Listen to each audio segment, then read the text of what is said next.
Baby was doing like this, तो Anika is showing. तो last vlog में आपने देखा कि हमने एनोमली स्कैन करवाया और बेबी की बहुत सारी एक्टिविटीज़ भी दिखी और हमें कॉम्प्लिकेशंस भी पता चली। आज वाला ये व्लॉग उसी व्लॉग का हिस्सा है और इसमें भी आपको कई सारी नई चीज़ें पता चलने वाली हैं, सो स्टे ट्यून्ड। मैंने आपको दिखाया ही था कि डोसे का बैटर मैंने फर्मेंट होने के लिए रख दिया है और अभी नेक्स्ट डे मॉर्निंग अच्छे से ये फर्मेंट हो गया है। और यहाँ मैंने सांभर की प्रिपरेशन के लिए वेजिटेबल्स कट कर ली हैं। ये फिलिंग है डोसे की जो मैं पोटैटो से बनाने वाली हूँ, और दाल भी मैंने बॉईल करके रख ली है यहाँ साइड में।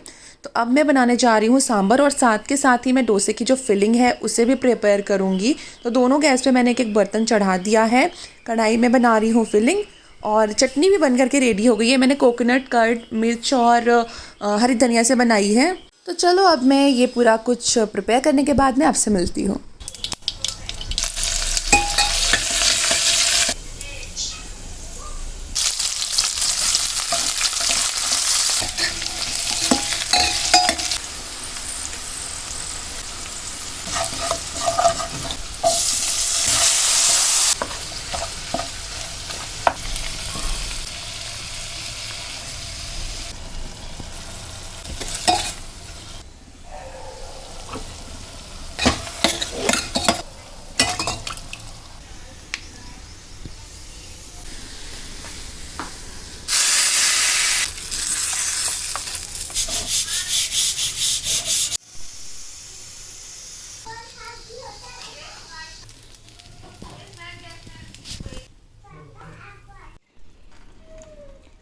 इधर किचन में बन रहा है डोसा और उधर चल रही है अनिका की क्लास। तो यहाँ अनिका की क्लास थी और आज एक्टिविटी डे था, गेम्स वाला डे था। तो अनिका ये गेम इंजॉय कर रही है और बड़ा अच्छा लग रहा था अनिका को ये इंजॉय करते देखना। Hi everyone, good morning. So it's 10 o'clock, 10 a.m. in the morning, and I'm making dosa as I've shown you. तो अनिका के पापा खा करके चले गए, मैंने उन्हें पैक करके भी दे दिया। और अभी मैं नहाई वाई नहीं हूँ, बहुत भूख लग रही है, तो पहले मैं बना लेती हूँ डोसा। एक मैंने बना के रखा है ऑलरेडी यहाँ पर, और अभी अनिका के लिए प्लेन बनाना, उसकी क्लास चल रही है। सो पहले हम डोसा खाएंगे, उसके बाद हम थोड़ा सा रेस्ट करेंगे, देन इसके बाद में फिर मैं नहाऊंगी, then I give you my today's update.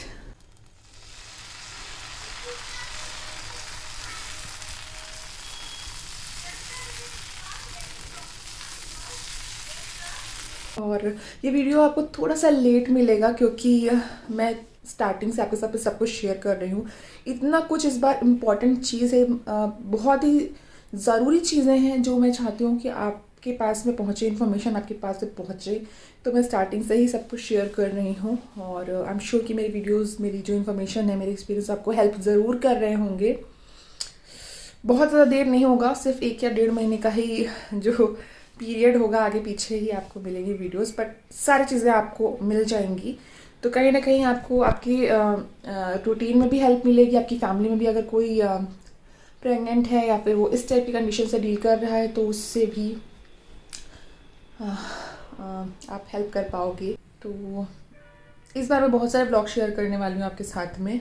Definitely मैंने बहुत सारी इंटरेस्टिंग चीज़ें भी रिकॉर्ड करी हैं, बहुत ही मज़ेदार और फ़न चीज़ें भी रिकॉर्ड करी हैं जो कि अभी चल रही है, हो रही हैं, अक्सर ही होती हैं लाइफ में। तो आपको मज़ा भी आने वाला है बहुत ज़्यादा। अच्छा, पता है मैं ना एक इंटरेस्टिंग चीज़ आजकल ले रही हूँ, मतलब ये पान मिक्स वाला माउथ फ्रेशनर है। ये मैंने मंगवाया था बिग बास्केट से, मरूदहार ब्रांड का है।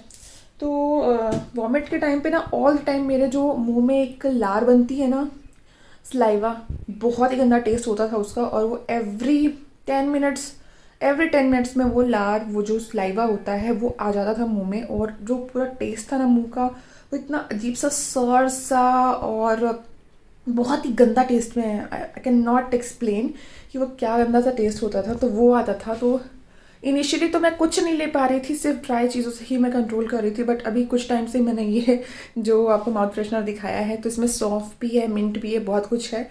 इससे मैं थोड़ा सा खा लेती हूँ और मुझे बहुत अच्छा लगता है, बहुत रिलीफ मिलता है। एटलीस्ट मेरे जो मुंह में जो ये अजीब अजीब से टेस्ट आते हैं ना, एसिडिक टेस्ट आते हैं, तो ये सब चेंज हो जाता है और नॉर्मल फील होने लगता है मुझे। इनिशियली मुझे वॉशरूम में किस किस तरह की स्मेल होती है ना, एयर फ्रेशनर की स्मेल है, टॉयलेट क्लीनर की स्मेल है, हैंड वॉश की स्मेल है, या फिर यूरिन की स्मेल इतनी इरिटेट करती थी कि मैं बर्दाश्त नहीं कर पाती थी और मुझे वॉमिट आ जाती थी, बिल्कुल वॉमिट आ जाती थी। इवन खुद जब मैं वॉशरूम जाती थी यूरिन के लिए तो मैं ऐसे करके नाक बंद करके जाती थी किसी भी तरीके से कि मुझे सांस नहीं आनी चाहिए, वो स्मेल मेरे नाक में नहीं जानी चाहिए। तो मेरा वॉशरूम एकदम क्लीन होना चाहिए, बिल्कुल किसी भी तरह की स्मेल नहीं होनी चाहिए वहाँ पर। अच्छी बुरी किसी भी तरह की कोई स्मेल मुझे नहीं पसंद आ रही थी। अब पहले से बेटर है क्योंकि अब मैं बर्दाश्त कर ले रही हूँ चीज़ें, तो पहले से बेटर है। और डॉक्टर ने भी मुझे ग्रीन सिग्नल दे दिया है कि अभी आप एकदम ठीक हो। कुछ कुछ चीज़ें हैं जो कि आपकी हैबिट में, आपकी रूटीन में आप करोगे मैनेज तो धीरे धीरे चले जाएंगे। Try to divert your mood yourself, keep yourself busy in something, please keep doing something. तो मैंने बस सब बिज़ी करा अपने आप को। खाली दिमाग शैतान का घर होता है, ऐसा नहीं करना है। ओके गाइस, तो अभी ज़्यादा कुछ नहीं बताऊंगी क्योंकि बहुत सारी इंपॉर्टेंट चीज़ें जो मुझे इस वीडियो में, इस व्लॉग में या फिर और व्लॉग में भी कवर करनी है। बातें करती रहूँगी तो वो सारी चीज़ें मिस हो जाएंगी ना। I will see you in some time.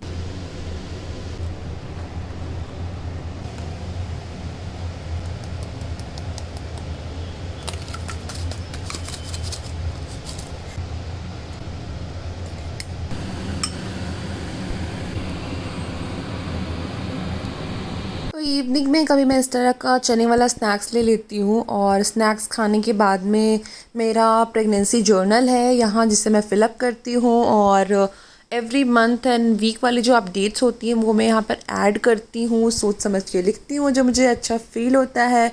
और मेरी मेडिसिन ट्रैकर भी है इसमें, हैबिट ट्रैकर्स भी हैं, मूड स्विंग ट्रैकर्स भी हैं, तो वो सब मैं इसमें फिल करती रहती हूँ।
Baby, what are you doing?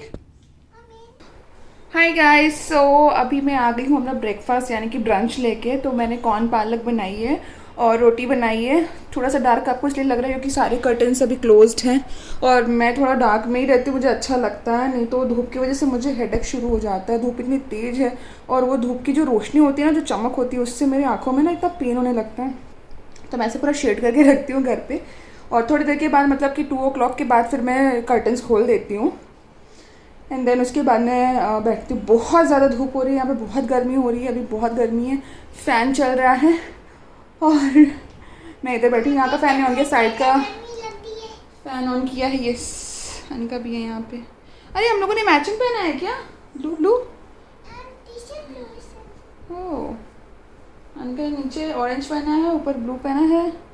सो अनिका ने ऑरेंज लोअर पहना है, पैंट पहने हैं एंड ब्लू टॉप पहनी है। मम्मा ने दोनों ही ब्लू पहना है। सो अभी किचन में जब तक मैंने खड़े होकर काम किया, वैसे तो रोज़ सफल प्रिपरेशन करवा देते हैं लेकिन आज उनको थोड़ा लेट हो गया था।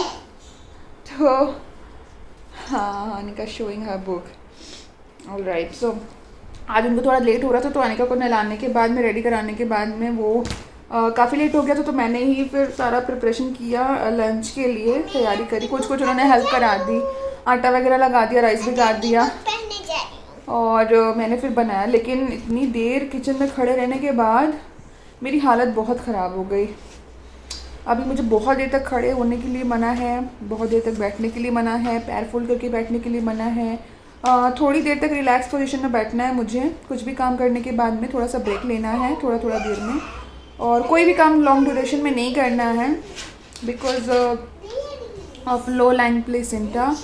और अगर मैं ये सारी चीज़ें फॉलो करूँगी 1.5 मंथ, तो प्रोग्रेस है इसमें कि राइज अप हो जाएगा प्लेसेंटा, और जो भी कॉम्प्लिकेशंस फील हो रही हैं डॉक्टर को, वो सब ख़त्म हो जानी चाहिए। तो let's hope for the best. और मैं कर तो रही हूँ।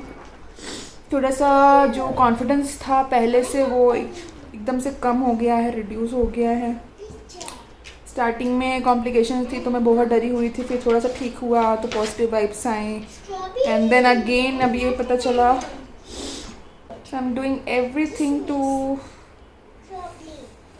यू नो सब कुछ जल्दी से ठीक हो जाए। अब गर्मी की वजह से, आई डोंट नो गर्मी की वजह से है या फिर हार्मोनल चेंजेस की वजह से है, बट अभी बहुत थकान लगने लग गई है और बहुत जल्दी थक जाती हूँ मैं, और ऐसा लगता है एग्जॉस्ट हो गई। तो पानी वगैरह पीती रहती हूँ। अब पानी से ऐसा कोई प्रॉब्लम नहीं कि मुझे उसका टेस्ट नहीं अच्छा लग रहा है, पानी अभी मुझे नॉर्मल लग रहा है। अब मैं पीना शुरू कर दिया है। बॉटल भी रखती हूँ, पूरा फुल करके बॉटल रखती हूँ, और फिर ध्यान से मैं पूरा पानी पीती रहती हूँ बीच बीच में। तो उस वजह से तो नहीं होना चाहिए, मे भी हो सकता है प्रेगनेंसी के ये सारे इफ़ेक्ट्स हों। और अब मैं पहले खा लेती हूँ, उसके बाद फिर मैं जाके नहाऊंगी। मुझे बहुत भूख लग रही है। आई will see you later.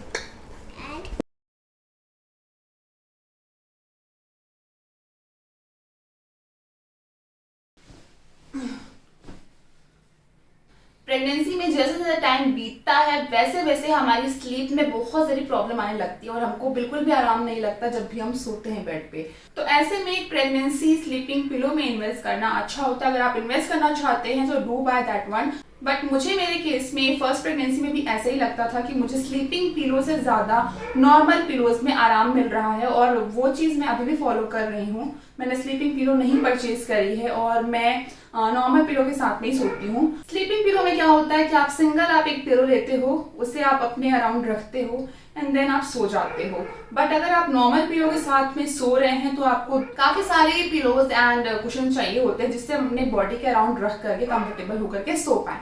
So here I have 2 pillows like this, और 2 पिलो ये है, तो 4 पिलो है मेरे पास यहाँ पर, और मैं ये 4 पिलो लेकर के ही सोती हूँ। अभी करंटली मैं ऐसे ही सो रही हूँ। So first what you can do is कि आपकी एक पिलो, जो इस तरीके से एक पिलो है, उसको आपको यहाँ पर बैक साइड पे रखना है, और दूसरी वाली पिलो को आपको लेना है और उसको यहाँ पर रखना है इस तरीके से। आप जिस भी साइड में सोना प्रेफर करते हो उस साइड में आप ये पोजीशन क्रिएट कर सकते हो। तो अब आप लेट जाइए एंड देन ये वाली जो पिलो है उसे आप इस तरीके से पैरों के बीच में लगा लीजिए और बिल्कुल इसी तरीके से आपको सोना है। अगर आप पिलो को साइड में रख करके फिर आप इस पे लेट रहे हैं या फिर आपका बम का प्रेशर इस पे रख रहे हैं तो आपको बहुत ज्यादा अनकंफर्टेबल फील होने लग जाएगा और सफोकेशन भी फील होने लग जाएगा। और एंड में जब आपका बेली थोड़ा बड़ा हो जाता है तो आपको इसे इस तरीके से रखना है, बिल्कुल इस तरीके से आपने यहाँ पे रख लिया, और जो थर्ड पिलो है उसे आपको यहाँ इस तरीके से साइड में प्लेस कर देना है आपके बेली के अराउंड, एंड देन आप अपना बम का प्रेशर इस पर डाल सकते हो और इस तरीके से अब आप सो सकते हो।